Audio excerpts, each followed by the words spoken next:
Hello, everyone, and welcome to our first episode of Tunica Voices.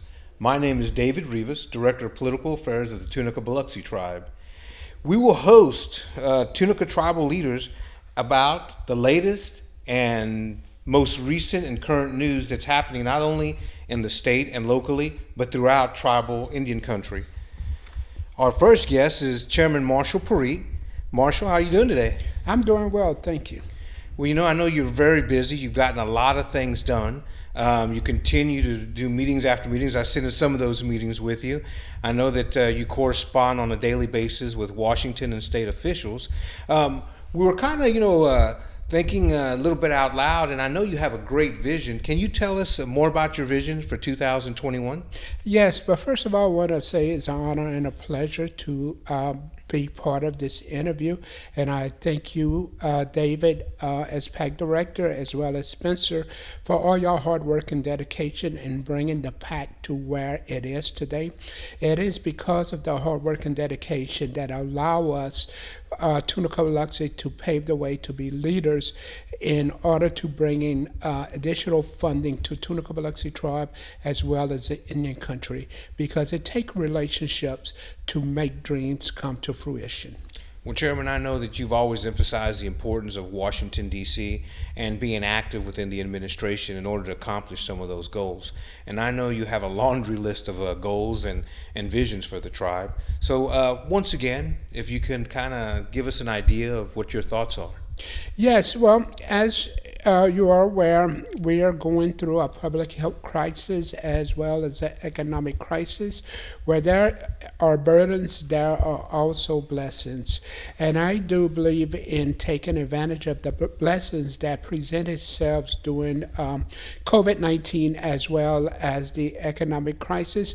I see Tunica Biloxi as taking the lead of being PPE vendors or PPE distributors, and as well as I've been part of conversations with the USDA, also some high-tech manufacturing companies, in particular one JR Manufacturing out of Michigan, to see how we can get Tunica Biloxi to get into the PPE manufacturing business, as well as also, it is a unique opportunity to dive into high-tech manufacturing business.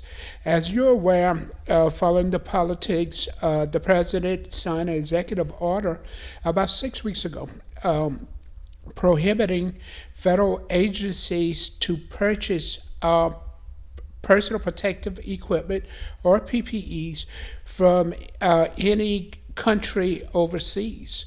So I think that is a unique opportunity for Tunica Biloxi tribe as well as Indian country, because as you are well aware, because of our ability to have Section 17 corporations, which allow us to move corporations off the reservation to anywhere in the continental United States and still maintain our tax-exempt status, I am crazy enough to believe it will be a perfect fit for Tunica Biloxi and Indian country to bring high-tech manufacturing on their reservation. And why it makes sense, because we have tax-exempt status will allow us to pay living wages versus minimum wages. Well, Chairman, you talk about getting involved in those types of businesses. You're actually serving two purposes, right? It's the healthcare industry, and you're making it available not only to, the whole nation, but also Indian tribes as well. And you're creating, an economic boom or somewhat of an impact, because now you're creating jobs, creating more tax base, and not only assisting in our local communities, but also our state and nationwide. Yeah, I fully agree, Mr. Rivas. This is not just about me. This is about the Tunica Biloxi tribe. We have such an excellent team that built relationships over the years, over the last 25 years, and I think it's time to take advantage of those relationships, and as well as take advantage of the season we are in and the opportunities that is there. Regardless of what happens November 3rd, it's going to be a big push to bring those manufacturing jobs from overseas back into the United States of America. And again, why not bring those jobs to Indian country? Because again, that would be a perfect fit because of our tax exempt status. Well, that's excellent. I mean, so you have a big schedule of items that you're looking at to get involved with. And I know, that I've heard you also speak of doing some other sorts of things as far as economic development go. I know you had made reference to some purchases that the tribe just made recently. Maybe you can allude to that. Yes, we have purchased the golf cabins that is located right in front of Paragon Casino Resort. We're going to be utilizing that through an intergovernmental agreement with Central Louisiana as a quarantining station, not only for our tribal citizens, if God forbid, if they test positive for COVID-19, but for families within Central Louisiana. We also recently purchased the abandoned Ace Hardware store, and we are utilizing that as a holding station or a warehouse for food and for personal protection equipment. And we are also looking at other purchases. We are looking at bringing our part of our ancestral homelands, the prehistoric park, back to the Tunica Voices tribe. Excellent. Which we're excited about, and we have a lot of great plans to expand our culture and our education as well as our governmental offices there on site. And also we're looking at a strategic partnership with NASA to see if we can build a state-of-the-art planetarium on that site. That would be amazing. That would be amazing. And as far as tourism and bringing more people and revitalizing that area, I mean, and creating jobs, I know that probably didn't happen overnight. There was probably a lot of discussions back and forth, but congratulations to you and the Tribal Council for pulling that off. Well, it's again, it takes teamwork to make the dream work. It is also about having an aggressive vision, and what's so good about our aggressive vision is building a vision from the ground up and getting everybody involved and engaged. I know you have a couple of new additions as far as employees and staff at the on the tribal reservation. I know the health department just recently acquired a new member as well as a new tribal administrator. Can you tell us a little bit about those folks and what their responsibilities are? Yes, because of the pandemic, and we wanted to make sure about the health and safety of all our tribal members wherever they reside. We brought on a chief medical officer. His name is Dr. Arthur Webb, and we also have decided to work hand in hand with Indian Health Services and bring in a full-fledged clinic on the reservation. Wow. And also we are looking at expanding the services to our members in Houston we are looking at purchasing a medical clinic there and providing the same services that we are here. And what's going to be so unique or special about the clinic in Houston, because of the telemedicine and the state-of-the-art technology and equipment that we're going to have, we'll be able to provide healthcare services to all our members regardless of where they stay. Chairman, hard question. I mean, not really hard, but of course, first thing everyone always asks is, how are we going to pay for it, right? Where are the funding resources going to come from? And I know that you're very creative, in how you go about, looking to see how you're going to establish these different types of programs. Can you tell us a little bit about that?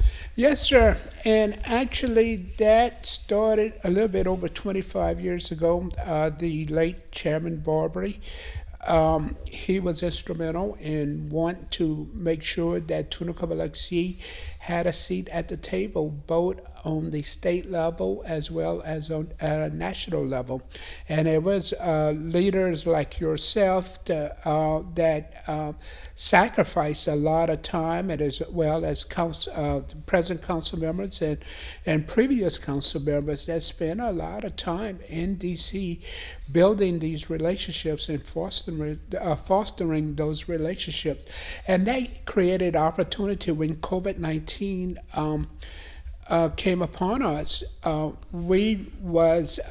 Voices was on the forefront, and it was through the leadership that we had a seat at the table and helped negotiate the CARES Act. And we also have a seat at the table for the next stimulus bill. It was through the hard work and dedication of everyone on Tunica Voices' side to realize and educate as well as advocate to Congress that this is not just a stimulus bill.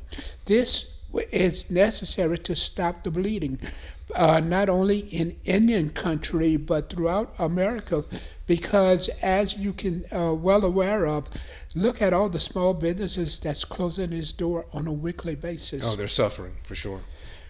Chairman, so it sounds like you've made a lot of inroads. There's probably going to be a lot of funding available through those programs, CARES Act, HEROES Act, as well as some of the other stimulus bills that are out there as well. So, I mean, kudos to you and the Tribal Council for being able to be in on those conversations and having the network and the ability to communicate with those leaders. And I know that you work both sides of the aisle, which is sometimes challenging. But we know and understand that you have to be able to maneuver within Washington in order to get things done. Real quick, I want to kind of change gears a little bit and talk a little bit about some of the activities with the Tribal Youth Council. I know that you've been active, as well as Tribal Council members have been very active in reference to putting the organization together, getting involved in projects. Let me know a little bit, and the people out there, about what's going on with Youth Council. First of all, I must say I'm extremely proud of our 7th Generation Youth Council. They had put together an amazing team just last month.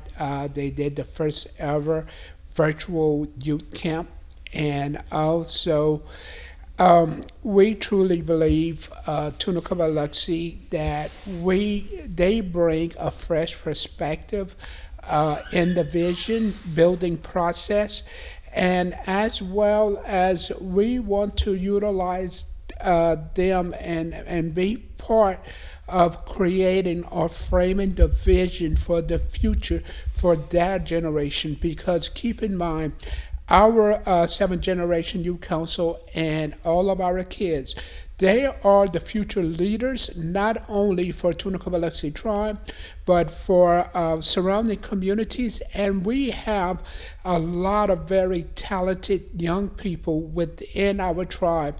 And when I see them together, I see future leaders, tribal leaders, doctors, lawyers. Some of it is going to be congressmen and women, senators. And I would not be surprised if one become president of the United States.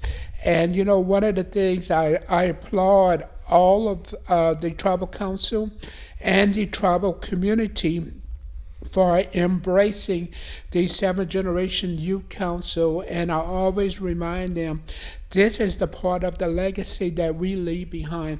And a lot of times when people define legacy, they define legacy as something that we leave for people, but truly legacy is what you leave in people.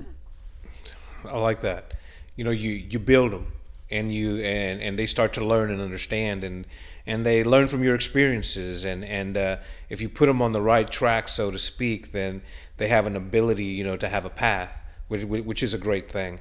Now we're going to switch again. We're going to talk about the Elders Council and how they're doing, and I know they've been very active, especially during the pandemic, and that they're on the move.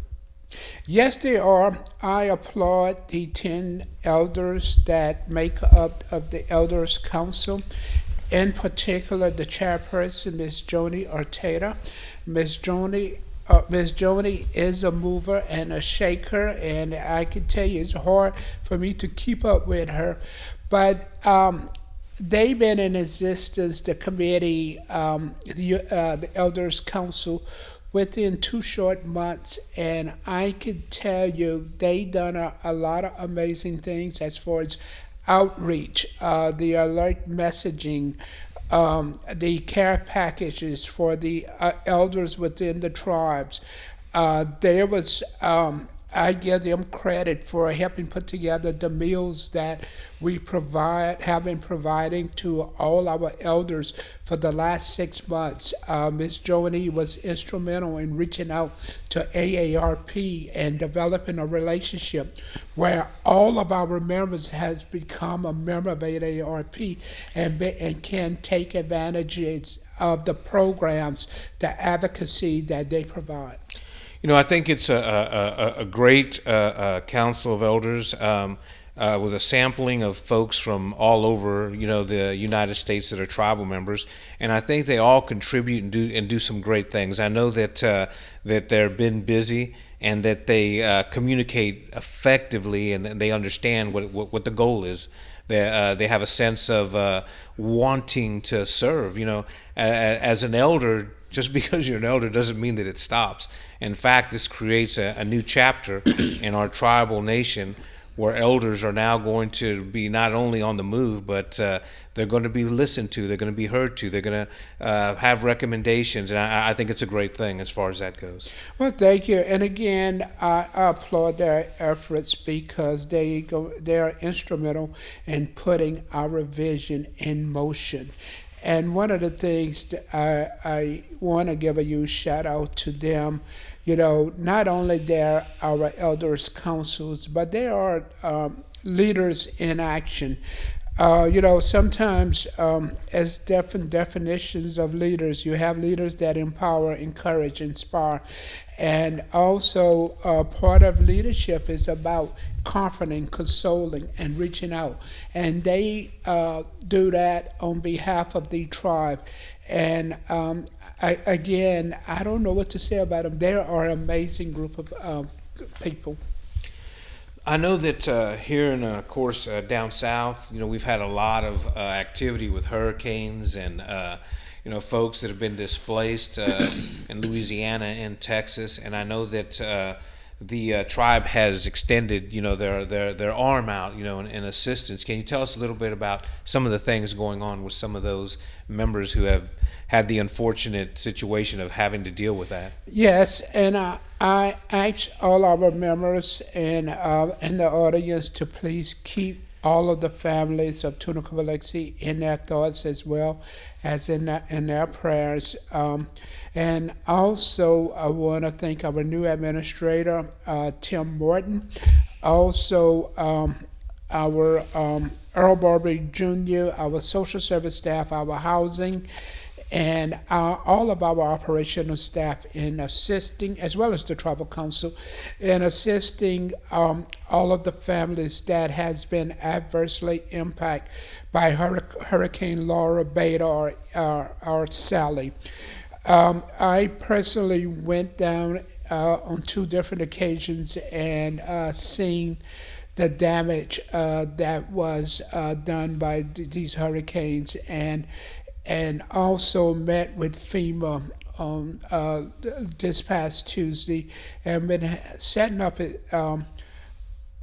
weekly calls for them to make sure that our members do not fall through the cracks in their system. And I also want to give a shout out to our congressional delegate, Congressman Abraham, and also our local representative, Representative Desotel, Senator Heather Cloud, and also the governor for his amazing work and acting so quickly to make sure that our not only our members but all of the citizens didn't suffer any life-sustaining injuries or death throughout the process. Well, thank you. That's very, very informative. I'm sure a lot of the members are going to get some good information as far as some of the things we discussed in the interview. But I'm going to kind of humanize you a little bit. Okay, but before you do, I want to just add, because I think this is important, we're creating a couple of more departments. Hurricane Laura has has really taught us a valuable lessons. And also, one of the things my father always said, what scares you should also prepares you. Yes, Hurricane Laura put the fear in us, but it allowed us to, for that fear to be a learning curve for us. So we are preparing a department on itself to make sure that we be proactively we be very proactively in the future for any type of storms. We are also creating a department, a COVID-19 department that is going to be a 3 to 4 member team to help our members prepare for the future and help coexist with COVID-19. That's amazing. So you're really being very proactive. And I guess, we talk about hurricanes, but there are catastrophic events that happen all over the United States, whether it's the wildfires in California, which we have members in California as well, or whether it's something that's happening, in the East Coast, we have Chicago membership that's, in upstate New York, and there's always something that can affect someone. So I think those particular offices will be a great assistance to the members. And once again, applaud you and the Tribal Council for being so proactive and trying to think about not only what's happening today, but what's happening tomorrow as well. Yeah, and it's a lot to take in for our members because, again, we are going through COVID-19, an economic crisis, and then 3 hurricanes back to back. But one of the things I want to encourage our members and let you know that storms do not come to last. Storms come to pass. And the Tunica Biloxi family is here for you. And whatever we can do, we will do it. Well, thank you, Chairman. So you're not going to get away from the questions, okay? Yes, sir. So real quick, favorite NFL team? New Orleans Saints. Who that? All right. How about favorite food? Favorite food, I have to go with fried chicken. Popeyes or Church's? Well, crispy, big chicken. Big chicken, They all right. became my favorite. Louisiana favorite. All right. How about in your spare time when you're not being chairman, what are the things you like to do? Spend time with my family, meditate, pray, and read the scriptures. All right, Chairman. We're going to allow you a little bit of time to make some closing remarks. How do you want to finish and conclude with our interview? Well, again, I want to thank y'all for your hard work and dedication, and thank y'all for allowing me to be part of this interview. And also, I want to applaud all the efforts of the Tunica Biloxi team, all the employees, because again, it takes teamwork to make the dream work. And one of the things we talked about COVID-19, we talked about the economic crisis, the different storms, and the only way we can get through all that is get through it together. And one of the things I learned a valuable lesson throughout these storms, and we want to bring this to Central Louisiana because not only I appreciate the leaders that within the tribe, but it's bringing to my attention that from the community, state leaders, federal leaders on the national level, they see the true leadership that is embedded within Tunica Biloxi. And I think also we talked about the unique opportunities with PPE manufacturing and all of those good things, but I see a huge opportunity of bringing the local, state, and a national level people together and try to promote economic development and business development within. And I see Tunica Biloxi taking the lead into to do all of this. It's going to be unique opportunities. One of the things COVID-19 has really opened the eyes of all America to show us how dependent we was on China. And, through the diligence of going in through PPE, talking to manufacturing companies, 80% of the world is dependent on China, the manufacturing of China. It's crazy. So you're talking about 10 million jobs has left the United States of America over the last 30 years. And I'm crazy enough to believe that we can get 5 to 6 million of those jobs back into own reservation in the form of manufacturing jobs and high-tech manufacturing jobs. And it brings to me when I started my career in the Marine Corps. Everything we did in the Marine Corps, we operated as a unit. And as a unit, we always had a mission-driven purpose. And that mission-driven purpose, and this was during peacetime through training, our mission-driven purpose was to stay alive and make sure our team, the platoon and battalion stay alive in the event we go to war. And I always say that to say this: we cannot, and that's my message to the community leaders, state leaders, and national leaders, we cannot operate as a unit anymore. We do not have the luxury. We have to come together. We have to operate in unity. And the difference between operating as a unit and operating in unity is understanding the why in unity. And the why in unity is to come together on purpose, for purpose, and with a purpose. And that purpose is to build a brighter and better future for our children and grandchildren and for future generations to come. And I want to say to the tribal member families, stay strong, stay in faith, pray for each other. We will get through this together, and may God bless you. May God bless the Tunica Biloxi tribe of Louisiana. Thank you. Chairman Pierite, we want to thank you for making yourself available. I know that you're very busy and your schedule keeps you on the run all the time. I think when I call, I leave about 7 messages. But anyhow, we wish you success in all your endeavors, and we hope that you and the Tribal Council continue down the progressive road that y'all are following, and that y'all accomplish all the things that y'all have laid out, not only for 2021 but and years to come, because you've laid down a good foundation, and now I know it has to be followed through. And like you said, it's everyone that comes together to make it happen. It's just not the one. So thank you again. And we just want to end with, we're going to continue these interviews with different tribal leadership, also different committees. We want people to be informed and be up to date on what the tribe is doing. So it's very, very important. So remember, words are voice, and we must always keep our leaders accountable. Thanks again, Chairman. Thank you.